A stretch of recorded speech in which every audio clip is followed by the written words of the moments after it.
এক মাদ্রাসায় এরকম খাদেম ছিল, তো খাদেমের সাথে বাচ্চারা খুব দুষ্টামি করত, ডাকতো গরু, পড়ার সময় গরু ডাকতো।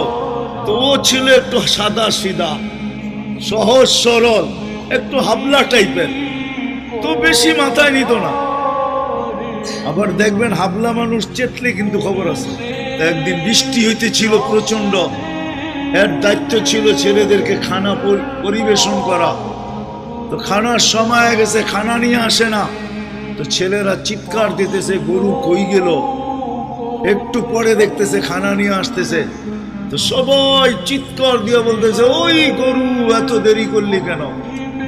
বাস সরল সহজ তো লেগে গেছে মাথায়। মোতামিম সাহেবের কাছে যা বলতেছে চাকরি করব না। কেন?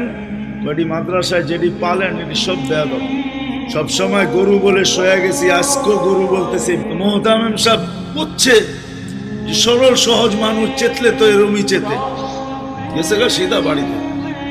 রাত্র ৩টার সময় আসতেছে, আয়সা মোহতামিম সাহেবের দরজায় খটখটাইতেছে, জিজ্ঞাসা করছে কে? হুজুর আসছি। কি জন্য? চাকরি করবো। তুমি না দিনের বেলা চলে গেলে চাকরি করবো না? এতদিন চাকরি করতেছিলাম শুই না, এখন চাকরি করবো দেখা। বলছে এটা আবার কি দেখা চাকরি করবে মানে?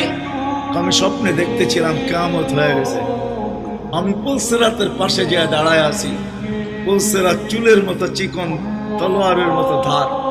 ভয় পাইতেছিলাম এটার উপরে পা রাখবো তো রাখবো কি করে। একটু পরে চিৎকার শুনলাম, তো দেখলাম মাদ্রাসার ছেলেগুলা সবগুলা হইহুল্লার করতে করতে আসতেছে। ওরা পুলসিরাতের পা দিতে দেরি, এটা সুপার হাইওয়ে হয়ে যেতে দেরি হয় নাই। সবগুলা উঠা পার হইতেছে, একটা পিছন থেকে আমাকে দেখা ফেলছে আর চিৎকার দিয়া বলছে ওই তোরা যাস কই? আমগো গরুটা তো দাঁড়ায় আছে, ওরে নিয়ে যাবি না?